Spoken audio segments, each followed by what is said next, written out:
انبیاء کرام سے متعلق عقائد پر گفتگو چل رہی تھی، اور اس عقیدے پر ہماری گزشتہ درس میں بات ہوئی کہ اللہ رب العزت نے انبیاء کرام کو علم غیب عطا فرمایا، اور رب کا علم ذاتی ہے، اور انبیاء کرام کو جو علم غیب عطا ہوا وہ علم عطائی ہے۔ علم ذاتی کا ایک بھی ذرہ اگر کسی اور کے لیے رب کے علاوہ مانا جائے تو یہ شرک و کفر ہے۔ اسی طرح علم عطائی کا ایک بھی ذرہ نبی کریم انبیاء کو چھوڑ کر کسی اور رب کے لیے اگر علم عطائی کا ایک بھی ذرہ رب کے لیے مانا جائے تو یہ بھی کفر و شرک ہے۔ وہابیہ دیابنا کی یہی عادت ہے کہ وہ لوگ انبیاء کرام علیہم السلام کے تعلق سے مطلق علم غیب کی نفی کرتے ہیں، اور وہ قرآن عظیم کی اس آیت کے مصداق ہیں جو یہودیوں کا طریقہ ہے کہ اللہ نے یہود کو مخاطب کرتے ہوئے فرمایا افتؤمنون ببعض الکتاب وتکفرون ببعض، کہ بعض کتاب پر تم قرآن عظیم کی بعض باتیں مانتے ہیں اور بعض کے ساتھ کفر کرتے ہیں۔ تو جو حالت یہود کی تھی وہی ان لوگوں کی حالت ہے جو مطلق علم غیب کی نفی انبیاء کرام سے کرتے ہیں، کہ قرآن مقدس کی ان آیتوں کو تو وہ مانتے ہیں جن میں علم غیب کی نفی کی گئی ہے، حالانکہ وہ آیات علم ذاتی کے تعلق سے ہیں، اور ان آیتوں کو نہیں مانتے، ان پر نظر نہیں کرتے جن میں علم غیب دیے جانے کا ثبوت ملتا ہے، کہ آیت نفی دیکھتے ہیں، اور ان آیتوں سے جن میں انبیاء علیہم السلام کو علوم غیب عطا کیا جانا بیان کیا گیا ہے انکار کرتے ہیں۔ حالانکہ نفی و اثبات دونوں حق ہیں، کہ جن آیتوں میں نفی کی گئی وہ بھی حق، اور جن آیتوں میں ثابت کیا گیا وہ بھی حق ہے۔ نفی علم ذاتی کی ہے کہ خاص الوہیت ہے، اور اس بات عطائی کا ہے کہ یہ انبیاء کے شایان شان ہے، اور منافی الوہیت ہے۔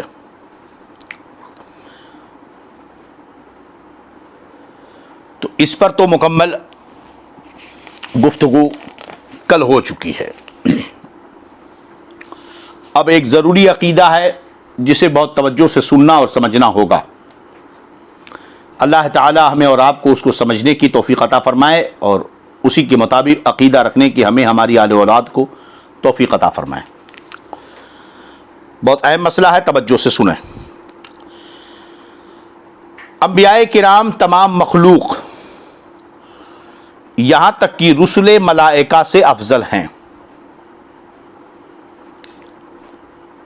قرآن مقدس میں اللہ فرماتا ہے وَكُلًّا فَضَّلْنَا عَلَى الْعَالَمِينَ، سورہ انعام کی آیت کریمہ ہے، اور سارے انبیاء کو ہم نے تمام عالمین پر فضیلت بخشی ہے۔ تو تمام عالمین، چاہے وہ عالم ملائکہ ہو، عالم انسانیت ہو، عالم حیوانات ہو، کوئی بھی عالم ہو، تمام عالمین پر اللہ تعالیٰ نے انبیاء کرام کو فضیلت بخشی ہے۔ تو سارے فرشتوں سے بھی انبیاء کرام افضل ہیں، یہاں تک کہ فرشتوں میں جو رسل ملائکہ ہیں ان سے بھی انبیاء کرام افضل ہیں۔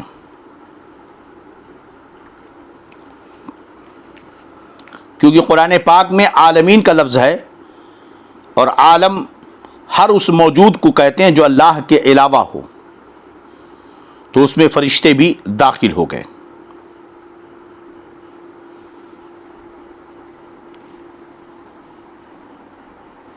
چلیے، ولی کتنا ہی بڑا مرتبے والا ہو کسی نبی کے برابر نہیں ہو سکتا۔ جو کسی غیر نبی کو کسی نبی سے افضل یا برابر بتائے کافر ہے۔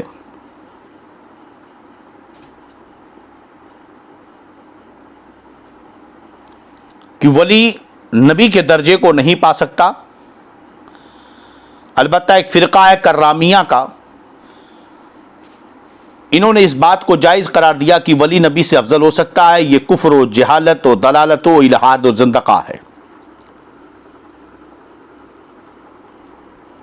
تو نبی سب سے افضل ہوگا اور یہ امر قطعی ہے، اور اس کے خلاف جو بھی عقیدہ رکھے گا وہ کافر ہوگا۔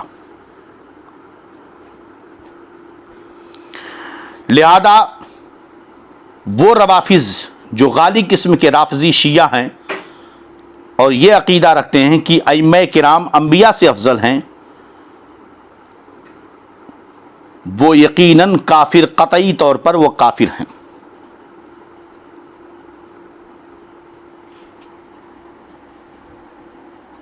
لہذا جو کسی غیر نبی کو نبی سے افضل یا برابر بتائے کیا ہے، وہ کافر ہے۔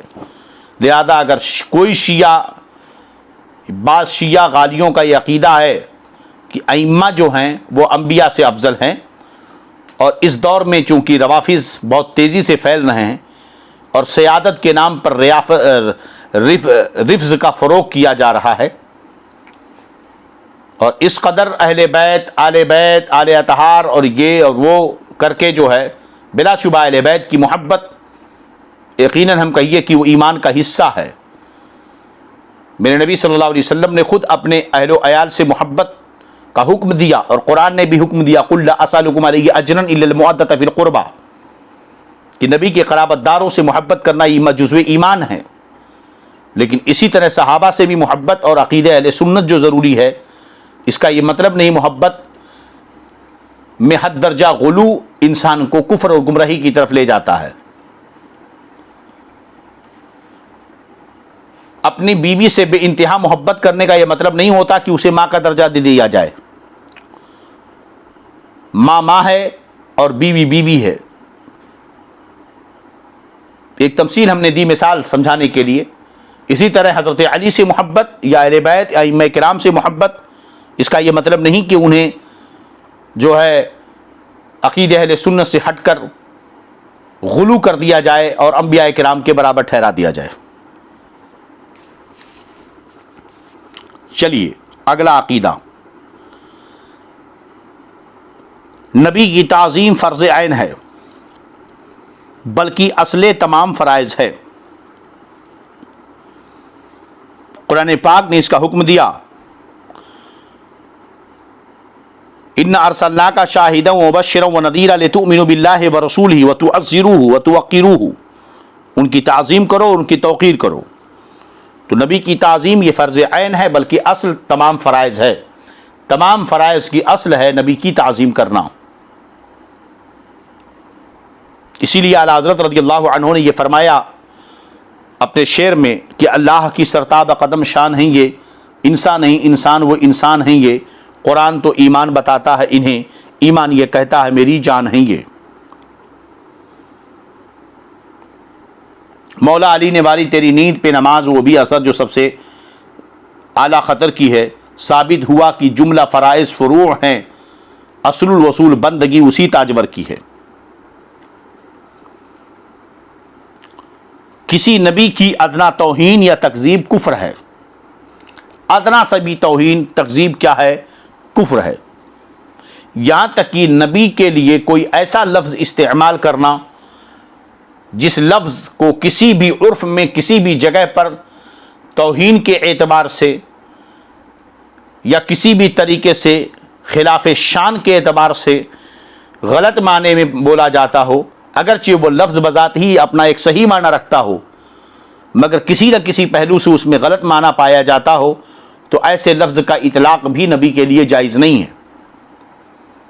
جیسا کہ قرآن پاک اس پر شاہد ہے کہ صحابہ کرام کی مجلس میں، نبی کریم صلی اللہ علیہ وسلم کی مجلس میں صحابہ موجود ہوتے اور اس میں منافقین بھی ہوتے، اور یہود و نصارہ تو یہود اس وقت تو موجود ہی تھے مدینہ کے اندر۔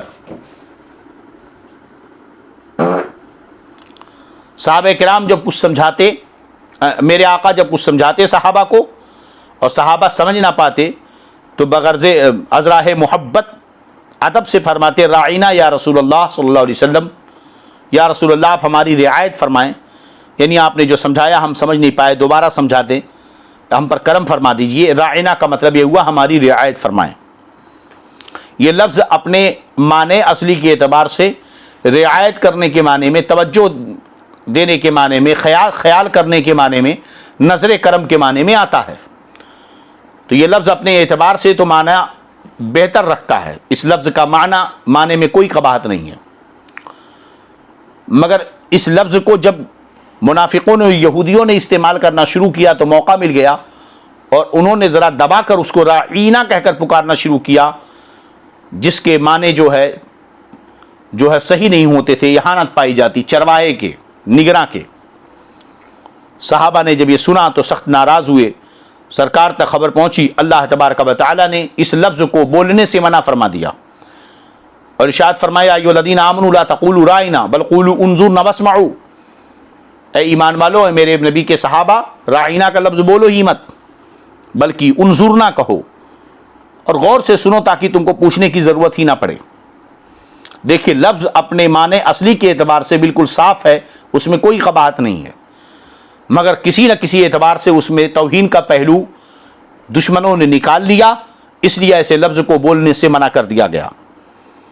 یہیں سے سمجھ میں آتا کہ لفظ میٹھا، میٹھے کا لفظ کہیں ضرورت شعری یا کسی وجہ سے کسی نے استعمال کر لیا تو ہمارے لیے سند جواز نہیں ہے۔ میٹھا کا لفظ اپنے معنی اصلی کے اعتبار سے کوئی خراب نہیں ہے، لیکن بعض عرف میں، بعض جگہوں پر، بعض موقعوں پر یہ لفظ بہت ہی گندے معنی میں استعمال ہوتا ہے۔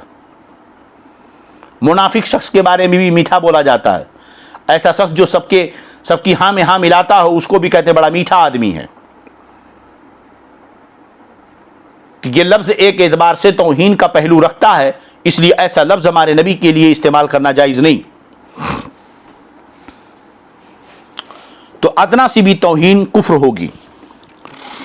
چلیے اگلا عقیدہ، حضرت آدم علیہ نبینا علیہ الصلوۃ والسلام سے ہمارے نبی صلی اللہ علیہ وسلم تک اللہ تعالیٰ نے بہت سے نبی بھیجے، بعض کا صریح ذکر قرآن مجید میں ہے، بعض کا نہیں ہے، اور اس کا ذکر خود قرآن پاک میں اللہ نے فرمایا۔ مجھے قرآن پاک کی وہ آیت یاد آ رہی ہے، اللہ فرماتا ہے وَلَقَدْ أَرْسَلْنَا رُسُلًا مِّن قَبْلِكَ مِنْهُمْ مَنْ قَصَصْنَا عَلَيْكَ وَمِنْهُمْ مَنْ لَمْ نَقْصُصْ عَلَيْكَ، اے محبوب تحقیق کہ ہم نے تم سے پہلے رسول بھیجے، کچھ رسول بھیجے، ان میں سے بعض کے حالات تم پر ہم بیان کرتے ہیں اور ان میں سے بعض کے حالات ہم بیان نہیں کرتے۔ تو قرآن میں بعض کا تذکرہ ہے اور بعض کا نہیں ہے۔ جن کے اسماء طیبہ بالتصریح قرآن مجید میں ہیں وہ یہ ہیں، نمبر 1 حضرت آدم علیہ السلام، نمبر 2 حضرت نوح علیہ السلام، نمبر 3 حضرت ابراہیم علیہ السلام، نمبر 4 حضرت اسماعیل علیہ السلام، نمبر 5 حضرت اسحاق علیہ السلام، حضرت یعقوب علیہ السلام، حضرت یوسف علیہ السلام، حضرت موسیٰ علیہ السلام، حضرت ہارون علیہ السلام، حضرت شعیب علیہ السلام، حضرت لوط علیہ السلام، حضرت ہود علیہ السلام، حضرت داؤد علیہ السلام، حضرت سلیمان علیہ السلام، حضرت ایوب علیہ السلام، حضرت زکریا علیہ السلام، حضرت یحییٰ علیہ السلام، حضرت عیسیٰ علیہ السلام، حضرت الیاس علیہ السلام، حضرت یسع علیہ السلام، حضرت یونس علیہ السلام، حضرت ادریس علیہ السلام، حضرت ذوالکفل علیہ السلام، حضرت صالح علیہ السلام، حضرت عزیر علیہ السلام، اور ہمارے نبی حضور سید المرسلین محمد الرسول اللہ صلی اللہ تعالی علیہ وسلم۔ اتنے انبیاء کرام کا نام قرآن مقدس میں اللہ رب العزت نے ذکر فرمایا ہے۔ اب جتنے انبیاء کرام کا نام ذکر کیا گیا ان پر تو ہمیں ایمان لانا ہے، اور جن کا ذکر نہیں کیا گیا ان پر بھی ہمارا ایمان ہے۔ چنانچہ آمن الرسول بما انزل الیہ من ربہ والمؤمنون کلنا آمن باللہ وملائکتہ وکتبہ ورسلہ، ہم سارے رسولوں پر ایمان لاتے ہیں، ان کی حقیقی تعداد اللہ تعالیٰ کو معلوم ہے۔ اگلا عقیدہ، اچھا، اب یہاں یہ بات یاد رہے کہ نبی کی شان کے لائق جو چیزیں ہیں، اگر کسی شخص کے بارے میں، گزرے ہوئے قوموں میں کسی کے بارے میں یہ بات دعویٰ کیا جائے کہ یہ شخص نبی ہے، حالانکہ اس کے اندر اس کا ذکر قرآن پاک میں یا حدیث پاک میں کہیں بھی نہیں ملتا، تو دیکھا جائے گا کہ کیا اس کے جو احوال و قوائف بیان کیے گئے وہ احوال و قوائف کیسے ہیں۔ جیسے بعض لوگوں کا دعویٰ ہے کہ یہ بھی نبی ہو سکتے ہیں، وہ بھی نبی ہو سکتے ہیں، کفار و مشرکین کے دیوی دیوتاؤں کے تعلق سے، شیاطین کے تعلق سے، تو ان کے تعلق سے خود ان کے ماننے والوں نے جو واقعات بیان کیے ہیں وہ اتنے گندے اور گرے ہوئے ہیں کہ خود اس بات کی شہادت دیتے ہیں کہ جس شخص کے اندر ایسی عادتیں ہوں گی وہ نبی ہو ہی نہیں سکتا۔ چلیے اگلا عقیدہ، حضرت آدم علیہ السلام کو اللہ تعالیٰ نے بے ماں باپ کے مٹی سے پیدا کیا اور اپنا خلیفہ کیا۔ تمام اسماء و مسمیات، اسماء نام اور جن چیزوں کا نام ہے انہیں مسمیات کہتے ہیں۔ آپ کا نام جو لفظ ہے آپ کا وہ آپ کا نام ہوا اور آپ کی ذات مسمہ ہوئی، اور اسم کی جمع اسماء اور مسمہ کی جمع مسمیات۔ تمام اسماء اور مسمیات کا یعنی چیزوں کا نام بھی بتایا اور چیزوں کو بھی بتایا، ان تمام اسماء و مسمیات کا علم دیا، ناموں کا اور ان ناموں کے ذریعہ جسے جانا جاتا ہے اس کا بھی علم دیا۔ ملائکہ کو حکم دیا کہ ان کو سجدہ کریں، سب نے سجدہ کیا۔ شیطان کی از قسم جن تھا مگر بہت بڑا عابد و زاہد تھا، یہاں تک کہ گروہ ملائکہ میں اس کا شمار تھا۔ کہتے ہیں کہ سب نے سجدہ کیا، زید شیطان بانکار پیش آیا، ہمیشہ کے لیے مردود ہوا۔ تو یہ کیا تھا؟ از قسم جن تھا۔ اس پر ہم نے بڑی تفصیلی بحث درس سیرت انبیاء میں کر دی ہے۔ چنانچہ قرآن پاک میں اللہ فرماتا وَإِذْ قُلْنَا لِلْمَلَائِكَةِ اسْجُدُوا لِآدَمَ فَسَجَدُوا إِلَّا إِبْلِيسَ كَانَ مِنَ الْجِنِّ، سورہ کاف میں، کہ جب ہم نے فرشتوں سے کہا کہ آدم کا سجدہ کرو، سب نے سجدہ کیا سوائے ابلیس کے، وہ جن میں سے تھا۔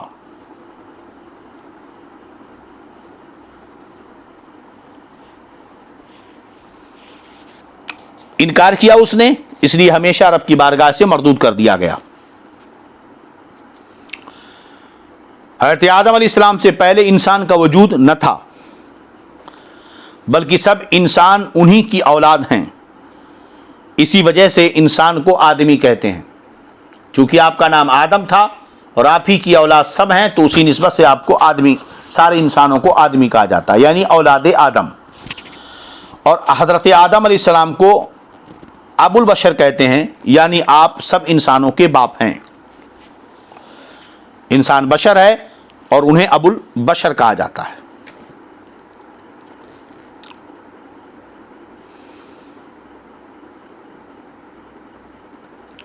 یاد رہے کہ جو یہ کہا جاتا ہے کہ انسان بندر کی ترقی یافتہ شکل و صورت ہے، یہ انتہائی مردود اور لغو بات ہے، حقیقت سے کوسوں دور ہے۔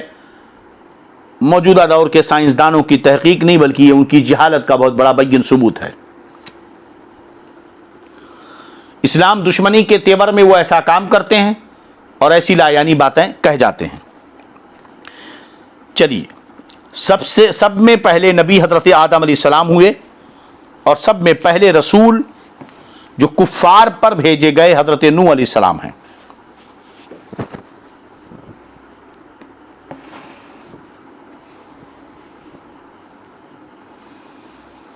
چلیے، انہوں نے 950 برس ہدایت فرمائی، لوگوں کو صحیح راستہ دکھایا۔ کتنے سال؟ 950 برس۔ ان کے زمانے کے کفار بہت سخت تھے، ہر قسم کی تکلیفیں پہنچاتے، استہزاء کرتے۔ اتنے عرصے میں یعنی 950 سال میں گنتی کے لوگ مسلمان ہوئے۔ باقیوں کو جب ملاحظہ فرمایا آپ نے دیکھا، غور کیا باقیوں کے بارے میں، ان کی حالت دیکھی کہ یہ ہرگز اصلاح پذیر نہیں ہوں گے، یعنی ہدایت نہیں پائیں گے، کلمہ نہیں پڑھیں گے، اسلام میں داخل نہیں ہوں گے، ہٹ دھرمی اور کفر سے باز نہ آئیں گے، مجبور ہو کر اپنے رب کے حضور ان کے ہلاک ہونے کی دعا کی۔ طوفان آیا، ساری زمین ڈوب گئی، صرف وہ گنتی کے مسلمان اور ہر جانور کا ایک ایک جوڑا جو کشتی میں لے لیا گیا بچ گئے، بقیہ سب تباہ و برباد ہو گئے۔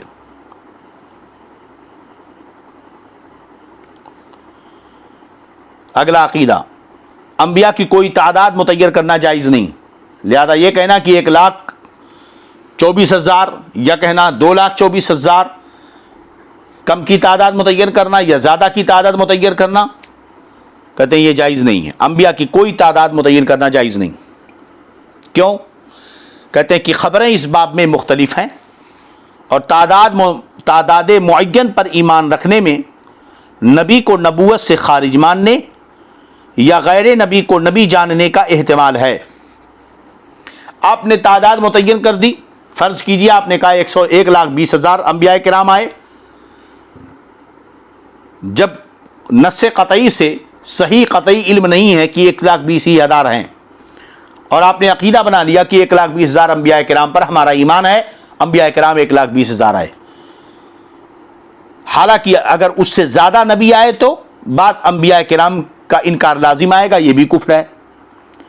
اور اگر آپ 2,24,000 کے عقیدے پر متعین ہو جائیں، قائم ہو جائیں کہ نہیں 2,24,000 ہیں، یا آپ کہہ لیں کہ نہیں 3 لاکھ ہیں، تو ہو سکتا ہے کہ کوئی ایسا ہو 2,24,000 یا 3 لاکھ کی تعداد انبیاء کی نہ ہو۔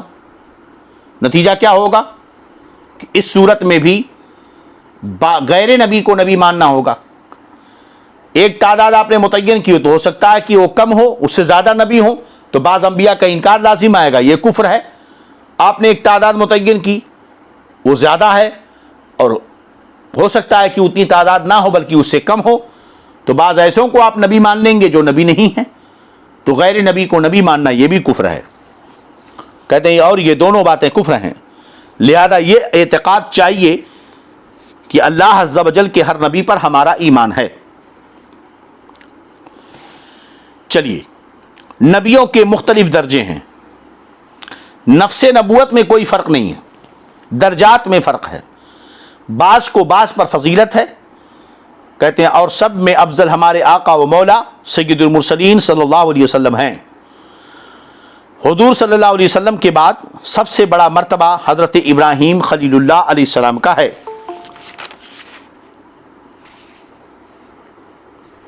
پھر حضرت موسیٰ علیہ السلام کا، پھر حضرت عیسیٰ علیہ السلام کا، اور حضرت نوح علیہ السلام کا۔ تو یہ کتنے ہوئے؟ ہمارے نبی صلی اللہ علیہ وسلم، حضرت ابراہیم علیہ السلام، حضرت موسیٰ، حضرت عیسیٰ اور حضرت نوح۔ کہتے ان حضرات کو مرسلین اولو العزم کہتے ہیں، مرسلین اولو العزم انہیں کہا جاتا ہے۔ تو سب سے بلند و بالا مرتبہ ہمارے نبی صلی اللہ تعالی علیہ وسلم کا ہے۔ اگر ہمارے نبی کی فضیلت پر کلام کرنا اور سننا آپ چاہیں گے تو انشاءاللہ کل ہم اس پر تفصیلاً گفتگو کر دیں گے۔ اور یہ پانچوں حضرات باقی تمام انبیاء و مرسلین، انس و ملک، جن و جمیع مخلوقات الہی سے افضل ہیں۔ جس طرح حضور صلی اللہ علیہ وسلم تمام رسولوں کے سردار اور سب سے افضل ہیں، بلا تشبیہ حضور صلی اللہ علیہ وسلم کے صدقے میں حضور صلی اللہ علیہ وسلم کی امت تمام امتوں سے افضل ہے۔ ہمارے نبی کے صدقے میں امت محمدیہ ساری امتوں میں افضل ہے۔ کنتم خیر امت اخرجت للناس، قرآن فرماتا ہے کہ تم خیر امت ہو۔